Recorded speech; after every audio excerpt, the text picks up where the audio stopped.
his band on the Mammoth 2 tour. They did a whole bunch of very successful spring dates, and this summer they're coming to Cleveland. Wednesday, July the 24th, they're going to play MGM Northfield Park. I'm not sure who the support is on this run, but they had a lot of good bands opening for them in the spring, or the winter, rather. Ticketmaster.com for all the details. Wednesday, July 24th, MGM Northfield Park. 2 tickets for you. Caller 10 for Mammoth WVH. Good luck. 216-578-1007. Or 800-348-1007. Studies show that listening to classical music can temporarily raise your IQ. I feel pretty smart. If you're looking for the opposite effect, just stay tuned.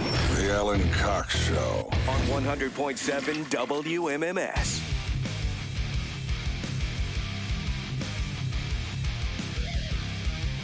I will have Disturbed tickets for you next week, by the way. They're playing Sonic Temple. Along with Misfits, the OG Misfits. Yeah, that's crazy. It's pretty wild. Pantera and Slipknot, Limp Bizkit, and Sleep Token.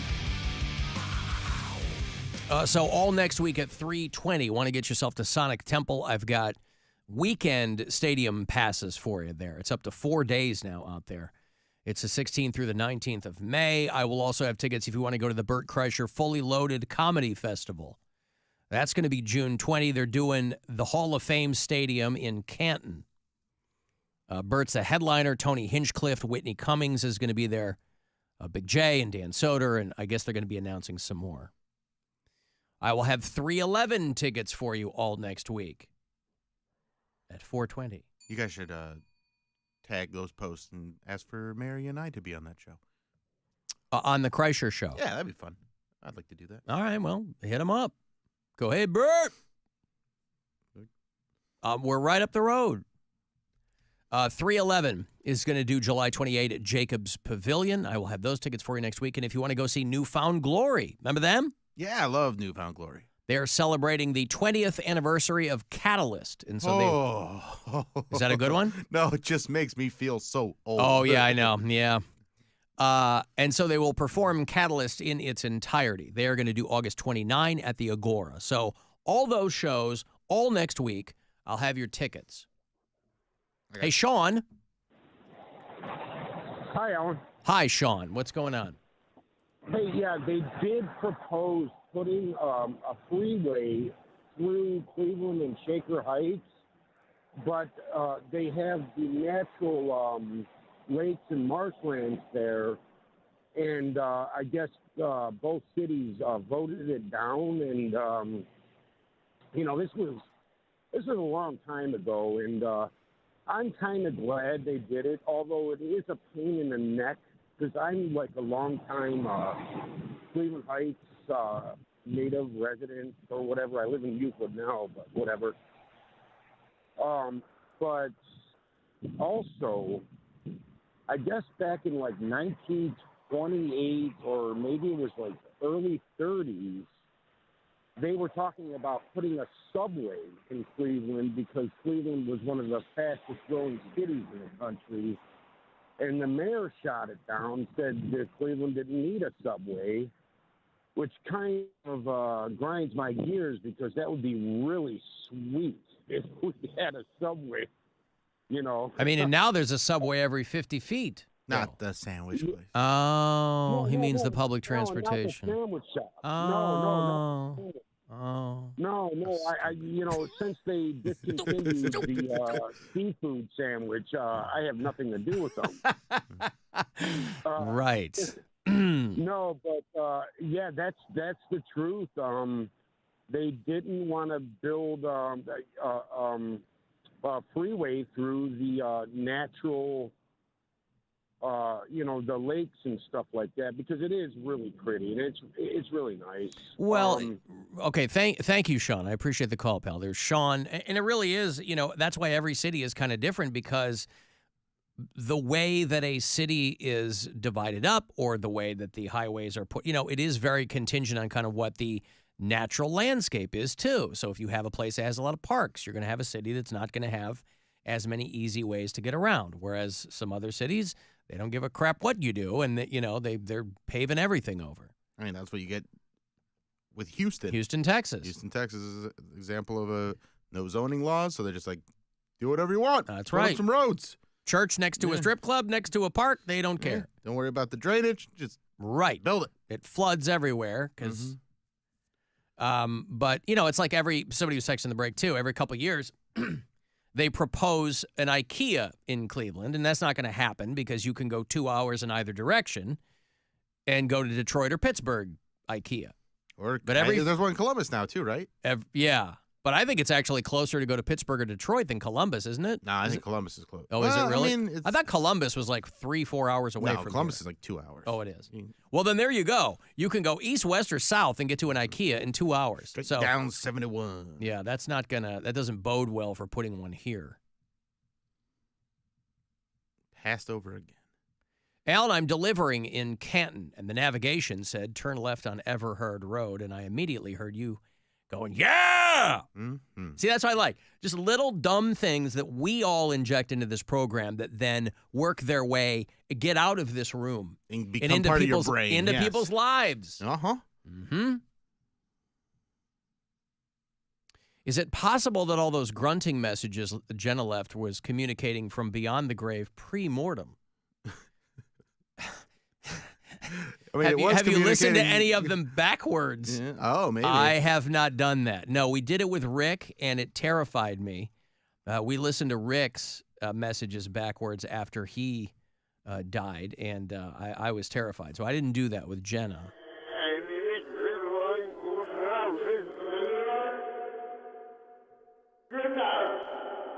Right? It sounds like he says good night. Yeah. And so that, I'm not doing that with Jenna. I mean, she left mostly growling messages. And again, in the break, people were blowing me up. People who aren't aware that Jenna passed away. Lovely Jenna, who would call us all the time, she did. She passed away a couple of weeks ago, maybe 10 days ago. And she would, when she would call the show live, she was a bit more kind of, not coherent, but we could have a conversation. Whereas when she would leave me a bunch of the voicemails, it was mostly, calling her dog queer or the growling. But, I mean, there's not going to be any message in a backwards growl, right? Here it is frontwards, and here it is backwards. Yeah, they sound exactly the same. I mean, so if there is a message embedded in that, because obviously I don't believe in messages from people beyond the grave. Maybe if you put them all together, it's actually her saying something, it's sounding something out. If you string all the grunts together. Yeah, maybe. But again, it's not like I kept all those old messages. No, I guess we'll never know then. No, we won't. I mean, I'm sure I could dig back through the podcast, but I'm not going to do that. No, it looks like you got your weekend plan. Right. Alan, when you talk about a picnic lunch for your family, you mean one sandwich, 5 carrot sticks, and 1 electrolyte water for all 3 of you to split. You know, that's so offensive. We don't need any more than 1 carrot stick apiece. All right? Thank you. And, by the way, to imply that everyone in my house eats like I do couldn't be further from the truth. I am mocked in my own home in the exact same way that I am mocked here on the show. So that's why it really doesn't, those kinds of criticisms of the way I eat or whatever, they don't really take root here because I'm equally mocked in my own home. I'm just a guy at Casa Cox, right? Ain't nobody giving it up for AC at home. So no. You can throw your slings and arrows at me, and I won't care. Sunday, of course, St. Patty's Day, and I can't resist the urge to let a St. Patrick's Day go by without revisiting the Memphis Leprechaun. Remember the Leprechaun in Memphis? It's the best. It's easily one of the best YouTube videos of all time. Was it Memphis? It was somewhere. No, it was Alabama, Yeah, right? it is Alabama. And the local news in Alabama, the NBC affiliate, covered people who were convinced they had seen a leprechaun up there in the trees.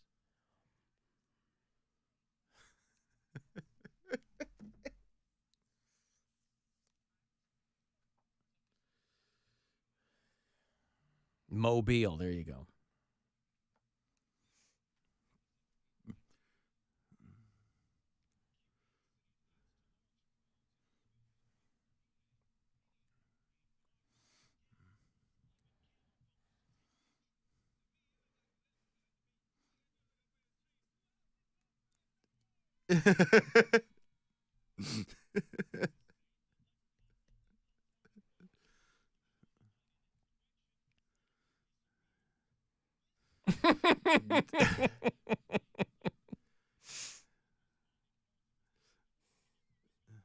The amateur sketch, for people who haven't seen it, looks like an acorn with eyes and It's a tiny the hat. best. And the fact that the news plays it so straight Yeah. makes it so much funnier.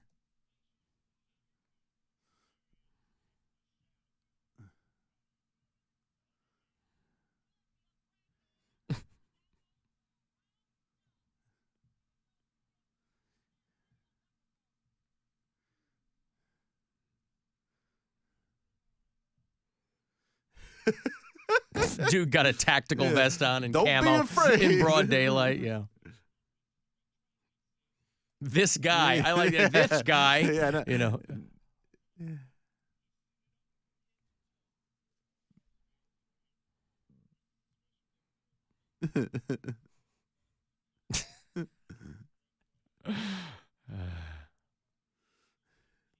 You know, normally a news coverage, serious or not, at the bottom they'd have like a chyron there that says like, you know, Phil McCracken or Yeah. whatever at the Whatever bottom. his name is, yeah. But This he's just guy. This guy. Yeah, this guy. With his leprechaun flute that's passed down for thousands of generations.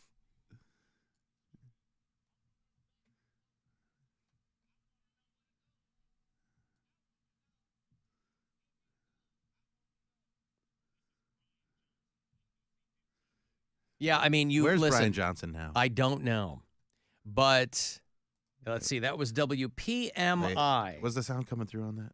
Yes, it was. I believe Okay. so. All right. Boy, I sure hope so. Well, maybe not. That's why I always tell people, listen to the show. Don't watch it. 15 years ago, they did that. Brian Johnson. Yeah, it wasn't on. You I had don't. to. Well, there you go. That's why it's good to listen to the show. 15 years ago, the Crichton neighborhood of Mobile, Alabama. I don't know where Brian Johnson is anymore, but his name is most closely attached to that story. He made the rounds. He was in Lansing, Michigan for a while. Now he's at KMBC. I don't know where. That's Burlington, Vermont. So he's really made the rounds of the small markets. Went from Mobile to Lansing to Burlington, Vermont. But he did a little bit of time with ABC News in D.C. But he's from Missouri. Originally from what? He went to school in Missouri. He's originally from Seattle. Anywho, that guy, as so many people do in local television, really make the rounds. But if you're part of, he's the guy doing that story. He put that package together. And that will forever be his calling card. Well, Brian, what have you done in well, I was the guy that did the Mobile crackhead story. No, leprechaun story. Sorry. Well, That we was don't just a know. She thought it was a crackhead. There was speculation by one person, but the majority of people thought that it was a leprechaun. And so I think you have to go with majority rules on this one. I see. Rich from Northfield texts me that Cake by the Lake was awesome last night. Why doesn't he make it longer and bring back the podcast? Why don't you bring... He goes, hey, bring back the podcast. Pound Cake's doing this instead of the podcast. He didn't want to do the Poundcast. Correct. Or the Pound Take podcast. It wasn't called the Poundcast. Yeah. He And goes, I don't know about the whole let's eat food together thing, but whatever. Well, they weren't last night. Members Only Dave wasn't eating. He deprived the audience of the fundamental part of Cake by the Lake. This is when you got to put your foot down, Pound Cake. If you're going to have, if there's a conceit to the thing, you have to have everybody abide by that, right? yeah, You can't let people come out. That's your show. You think I have people coming in here telling me what's going on? Yeah. Being all willy-nilly? Hell no. Well, If I was going to do something dumb like, hey, we're all going to eat cake, everybody's going to eat goddamn cake. They can't just be like, I decided not to. Oh, well then goodbye to you, sir. Good day. You get nothing. It's just you sitting there eating. but I eat it very luxuriously. Like, What the hell does that mean? Take a couple fingers, just put them up, give you a little ASMR. But that's not what it is. Kind of is. You don't know what it is. You're like, oh, it's this, it's that, it's this, it's that. It's not a big deal. I- I would like people to humor me. Hold on. Had to finish my gummy worm. Mm-hmm. That's from the old Pound Take podcast. So there's always an eating element to it. Always. But if, because again, I didn't know that there was cake eating going on. Yep. I didn't know that it was so literal. It's the last part. But now it turns out that there isn't. Just one episode out of 7.